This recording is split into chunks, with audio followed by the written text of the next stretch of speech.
তো আইসিডিএস অর্থাৎ অঙ্গনওয়াড়ি কর্মী রিক্রুটমেন্টের নিয়ে একটি গুরুত্বপূর্ণ আপডেট এবং কোর্টের একটি গুরুত্বপূর্ণ অর্ডার সামনে এসেছে। পশ্চিমবঙ্গে কিন্তু অঙ্গনওয়াড়ি অর্থাৎ আইসিডিএস কর্মী নিয়োগ হতে চলেছে। সে ব্যাপারে কী আপডেট বিস্তারিত দেখুন আজকের এই ভিডিওতে। তার আগে ছোট্ট একটি অনুরোধ, চ্যানেলে নতুন হলে চ্যানেলটি অবশ্যই সাবস্ক্রাইব করে রাখবেন, আর যারা ফেসবুক থেকে ভিডিওটি দেখছেন পেজটি ফলো করতে ভুলবেন না। মূল অংশে যাওয়ার আগে আপনাদেরকে জানিয়ে রাখি যে টেক্সট বুকের তরফ থেকে যে টেক্সট সিরিজ লঞ্চ করা হয়েছে সেটা ইয়ারলি আপনারা পাস প্রো নিয়ে নিতে পারবেন মাত্র 439 টাকায়। এছাড়াও আমাদের চ্যানেলের কুপন কোড JH10 ব্যবহার করলে 12% আপনারা অফ পাবেন। এই টেক্সট সিরিজ যদি আপনারা নেন তাহলে কিন্তু এখানে প্রায় 80,000 প্লাস মক টেস্ট, তার সঙ্গে 650 প্লাস এক্সামের আপনারা অ্যাক্সেস পেয়ে যেতে পারবেন। এছাড়াও এখানে বর্তমানে কতজন এখানে অ্যাটেম্প্ট করেছে ছাত্রছাত্রী সেটা দেখতে পাচ্ছেন। এছাড়াও 700 প্লাস এক্সাম আপনারা এখানে তার প্রিপারেশন নিতে পারবেন, তার স্টাডি ম্যাটেরিয়াল এখান থেকে পেয়ে যাবেন।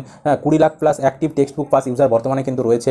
এছাড়াও 17,000 প্লাস প্রিভিয়াস ইয়ার পেপার্স এখান থেকে আমরা ডাউনলোড করে নিতে পারবেন এবং আপনারা যে কোনো পরীক্ষার প্রস্তুতির জন্য এখান থেকে কিন্তু এই টেক্সট বুক সিরিজ নিয়ে নিতে পারবেন। যদি আপনারা RPF এর কনস্টেবলের মক টেস্ট সিরিজ বা তার স্টাডি ম্যাটেরিয়াল নিতে চান তাহলেও আপনারা সেই অ্যাক্সেস পেয়ে যেতে পারবেন। এছাড়াও আপনারা ICDS থেকে শুরু করে Kolkata police, WBP, panchayat recruitment সমস্ত কিছুরই কিন্তু আপনারা স্টাডি ম্যাটেরিয়াল এছাড়া মক টেস্ট সমস্ত কিছু কিন্তু যে আপনাদের যেগুলো কাজে লাগবে সেগুলো কিন্তু নিয়ে নিতে পারবেন। দেখুন, এই সংক্রান্ত প্রতিবেদনে বলা হয়েছে অবশেষে হাইকোর্টের হস্তক্ষেপে 26 বছর পর ICDS সুপারভাইজার নিয়োগের জট কাটল। 409 জন কর্মী সুপারভাইজার পদে নিয়োগ করে থমকে গেলে চলবে না। মোট 1729 জনকে নিয়োগ করতে হবে রাজ্য সরকারকে নির্দেশ আদালতের।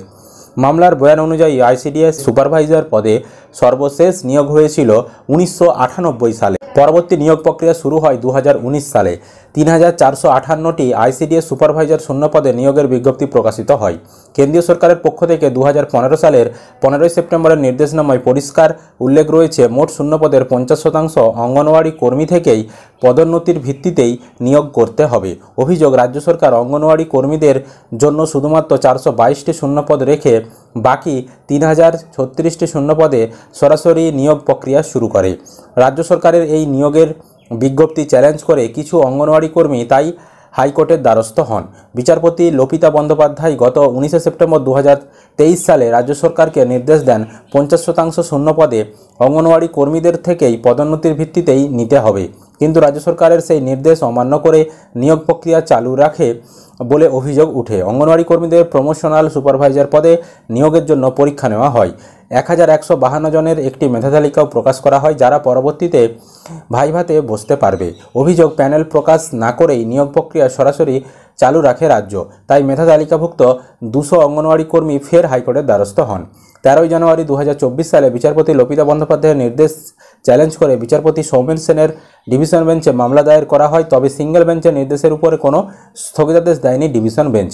30 জন মামলাকারীর পক্ষের আইনজীবী আশিস কুমার চৌধুরী বিচারপতি রাজশেখর মান্থার এজলাসে জানান, কেন্দ্রীয় সরকারের নির্দেশ মোতাবেক 50% অঙ্গনওয়াড়ি সুপারভাইজার শূন্য পদে অঙ্গনওয়াড়ি কর্মীদের মধ্যে থেকেই নিতে হবে, কিন্তু হাইকোর্টের নির্দেশ থাকা সত্ত্বেও রাজ্য তা না করে নিয়োগ প্রক্রিয়া চালু রেখেছে, যা সম্পূর্ণ বেআইনি। যাতে 50% সুপারভাইজার শূন্য পদে অঙ্গনওয়াড়ি কর্মীদের মধ্য থেকেই নিয়োগ করা হয় সেই মোতাবেক নির্দেশ দেওয়ার জন্য আদালতে দাবি জানান তিনি।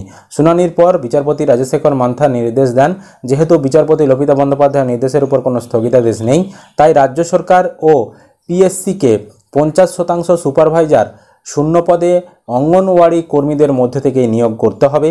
3458 জন শূন্যপদের মধ্যে 1729 জনকে অঙ্গনওয়াড়ি কর্মীদের মধ্য থেকেই নিয়োগ করতে হবে রাজ্য সরকারকে, এবং 12 এপ্রিল যে 409 জনের প্রমোশনাল পদে নিয়োগের জন্য প্রাথমিক তালিকা প্রকাশ করেছে তার নিয়োগ সরকার চালিয়ে যেতে পারবে। বাকি শূন্য পদে 1152 জনের মেধা তালিকা থেকেই নিয়োগ করতে পারবে। যেহেতু এই নিয়োগ প্রক্রিয়া বিষয়টি ডিভিশন বেঞ্চে বিচারাধীন, তাই রাজ্য সরকারকে 6 সপ্তাহের মধ্যে হলফনামা জমা দেওয়ার নির্দেশ দিয়েছেন বিচারপতি। সুতরাং বলতে চাওয়া হচ্ছে যে 50% শূন্যপদ পূরণ করতে বলা হয়েছিল যারা বর্তমান অঙ্গনওয়াড়িতে কাজ করেন, ICDS কাজ করেন, তাদের থেকেই প্রমোশনের ভিত্তিতে সুপারভাইজার পদে সেটা করতে বলা হয়েছে। এছাড়াও বাকিদের যে নিয়োগ নেওয়ার যে প্রক্রিয়া ছিল মানে পরীক্ষার মাধ্যমে তাদেরকে বাকি শূন্যপদ পরীক্ষার মাধ্যমে নিয়োগ করতে বলা হয়েছে সুপারভাইজার পদে। তো সুপারভাইজার পদের আপডেট অনেকেই আপনারা জানতে চাইছিলেন, এটাই ছিল বর্তমানে ICDS সুপারভাইজার পদের আবেদন প্রক্রিয়ার বিষয়। এছাড়াও শুধুমাত্র যারা অঙ্গনওয়াড়ি কর্মী এবং সহায়িকা পদে আবেদন করতে চান ভোটের আগে কিন্তু অনেক জেলাতে আবেদন নেওয়া হয়েছিল এবং ভোট শেষ হয়ে যাওয়ার পর আবার অন্যান্য জেলাতে কিন্তু শূন্যপদে মোট 34,000 শূন্যপদ বলা হয়েছিল সব জেলা মিলিয়ে। তো বাকি জেলাগুলোর শূন্যপদ প্রকাশিত হবে। তো ভোটের পর যখনই শূন্যপদ প্রকাশিত হবে আপনাদেরকে সমস্ত তথ্য কীভাবে আবেদন করতে হয়, কীভাবে ফর্ম ফিল আপ করতে হয় সেই বিষয়ে কিন্তু আবারও জানিয়ে দেবো। এই ছিল আজকের আপডেট। আশা করি আপনারা ভিডিওটা বুঝতে পেরেছেন। যদি ভিডিও ভালো লেগে থাকে অবশ্যই কিন্তু একটি লাইক করবেন, ইউটিউব থেকে দেখলে চ্যানেলটি সাবস্ক্রাইব করে রাখবেন, আর যারা ফেসবুক থেকে ভিডিওটি দেখছেন পেজটি ফলো করতে ভুলবেন না।